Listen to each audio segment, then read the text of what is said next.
Hey guys, Verbal Engine 95, recording live from the local county prison cell. As it's become sort of custom on this channel, anytime I find myself in a rut and I need kind of like a palate cleanser, I tend to do a Pokemon episode, right? And normally when I do a Pokemon episode, it tends to be like something of like some significance, like, a legendary and like another a similar figure from another property. This one is kind of this one's reaching a little bit. This one is Kangaskhan from Pokemon, from Gen 1, and I believe I have not seen the show, so I want to emphasize I have not seen the show for more reasons than this, but also this is why I don't know how the name is pronounced. I believe it's is it Cattleya? It's not. I mean, I know the pun is that it has cattle in the name, but it's Cattleya or Cattleya, I think, from Queen's Blade. I mean, what am I complaining about? I had a freaking Senran Kagura character on this channel already. But yeah, the two mothers known for, battling with their children, not like fighting their children, but like physically with their children on their person.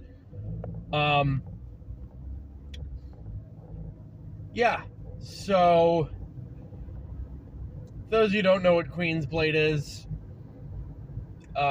stop watching, save yourselves while you're ahead. No, I'm kidding.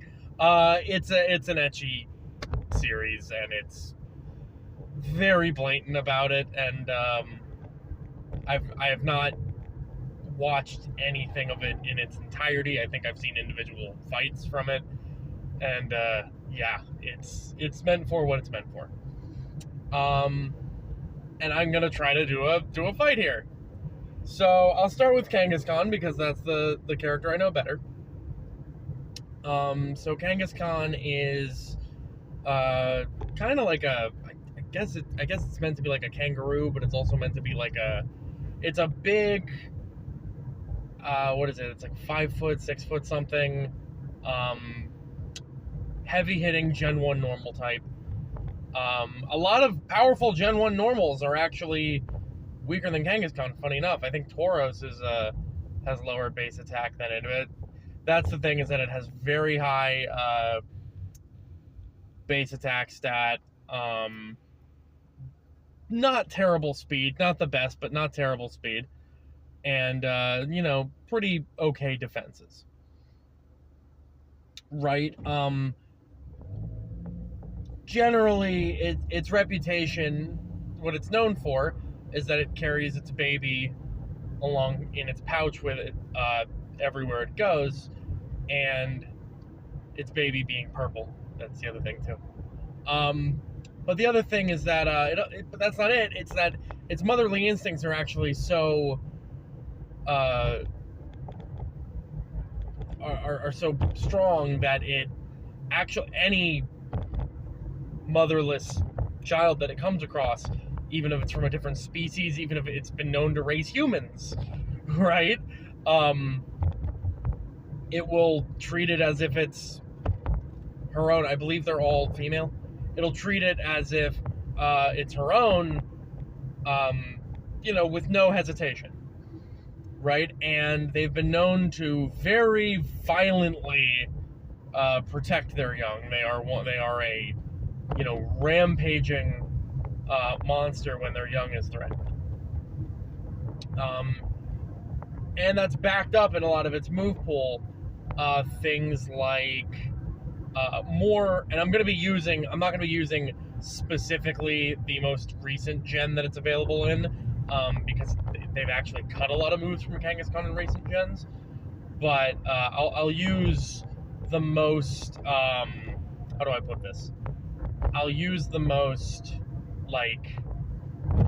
I'll use the most diverse move pool that it has, right? So in the wild, and obviously TMs, move tutors, breeding moves, all those will be excluded. So it has moves like Comet Punch, Mega Punch, etc. that it's kind of semi-famous for. It's got some amount of dark moves like Sucker Punch and Crunch. Crunch being implied that it's strong enough to break through stone. It's got the Dragon type move Outrage, which is for some reason a Dragon type move. Yeah, and then it's got a lot of things like that. I think it might learn Giga Impact at some point. It might learn, what is it? Does it learn? It learns Chip Away. It's got a lot of just like very good statted offensive moves, right? And its abilities probably won't come into, but I'll cover them. Its abilities are Early Bird, which lets it wake up from being put to sleep earlier than normal, and Scrappy, which gives it the ability to fight ghosts, which ghost types, which would normally be not affected by normal and fighting moves. It lets them hit ghost types with normal and fighting moves. Again, probably not going to come into play very much here, but yeah. Overall, Kangaskhan's a Gen 1 powerhouse, and it's very, known for its, for the things that make it thematic to this fight. Then we go to Cattleya, whatever. She's a former adventurer whose husband, I believe, left on. I believe he left and disappeared on an adventure, and left her with their only son.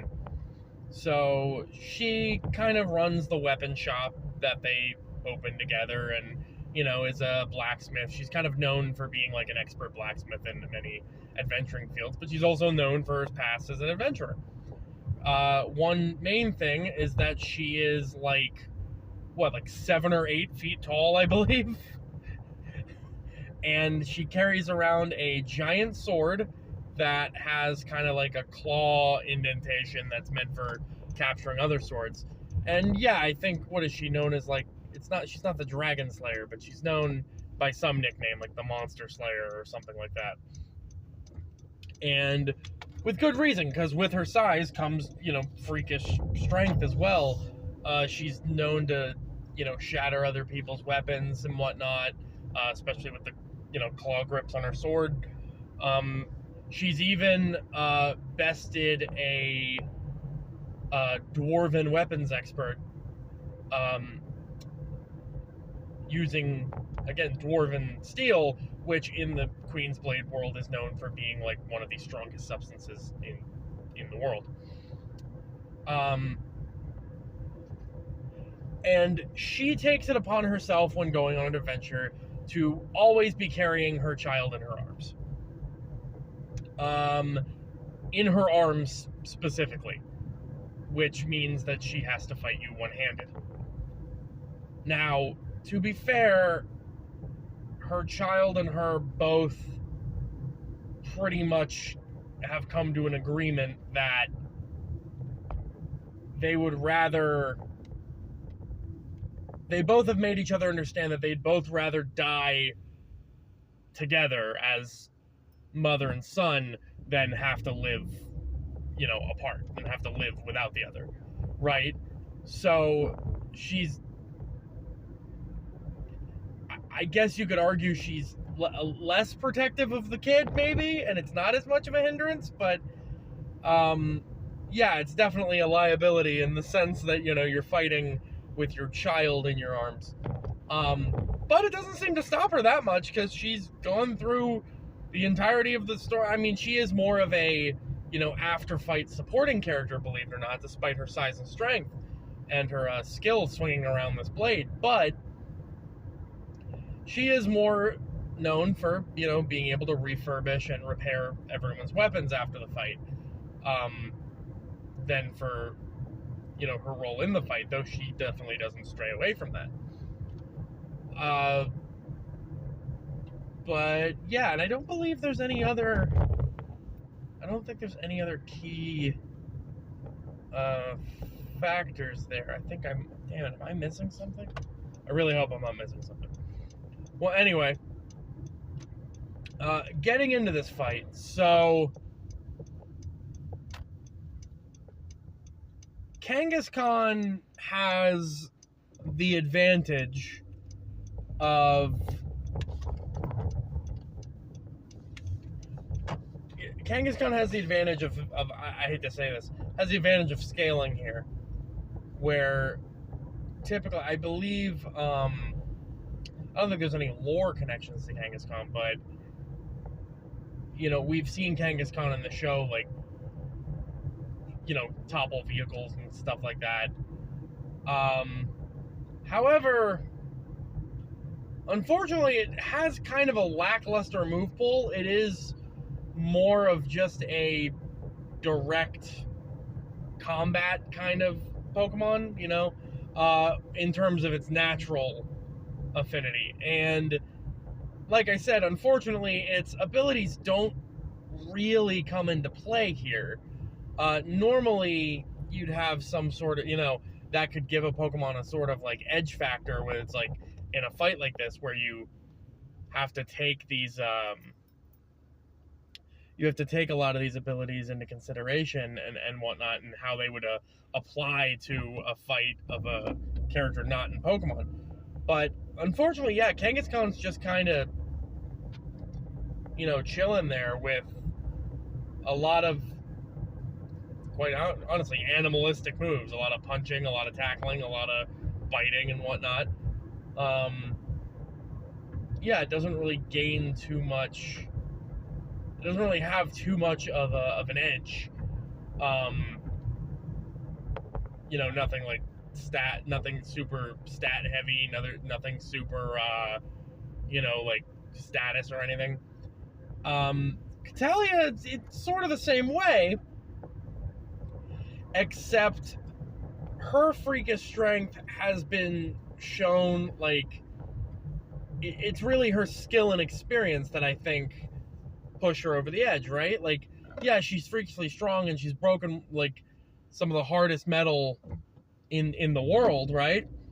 But that's also due to her decades of experience as an adventurer and a fighter, right? And she's taken on, usually, with teams, but she's taken on giant monsters before, and like I said, her nickname, I can't remember exactly what it was, but it is like the Dragon Slayer or the Beast Slayer or something like that.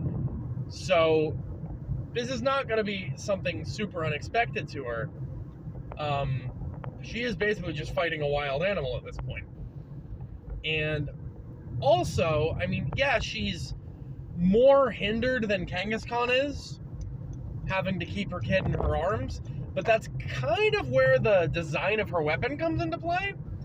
Because again, that giant claw is meant to, like, disable or disarm, an enemy, grab their sword, or probably what it'll do in Kangaskhan's case is disable one of its arms, and then now it's pretty much even footing, right? Though she'd have to use the other arm for the, kid, but whatever. Well, she has, to be fair, she has put the kid down to fight before. It's not like she's incapable of doing that. She just tends to fight with her kid. Like, she puts the kid down when, like, she knows that it's safe to put him down, right? Like, not, if it's not like a fight to the death, she'll put the kid down. Or she has done it mid-fight before. Kangaskhan generally won't do that with their young, but, case in point, it's a weakness they both share, so it kind of evens out, right? But yeah, I mean, basically that's what we're going for. It's, as far as power goes, I don't want to say that one is, like, definitely much more powerful than the other, and there's not really many factors in this fight to take into consideration that make it like super interesting or synergistic. It's really just, you know, two giant, I don't want to say beings, that makes it sound like, you know, Cattleya is not a human, but, you know, it's just two giants slugging it out at each other, and one of them just happens to be a skilled and seasoned adventurer, and the other happens to be, you know, an animal, right? So, yeah, I think on that basis alone, it goes to Cattleya. Now, that's a very uninteresting way to have a Pokemon episode, but I do what I have to. But yeah, that's how I think that fight would go. That would be pretty... Anyway, I'll have another matchup for you guys next week. Verbal Engine 95. See ya.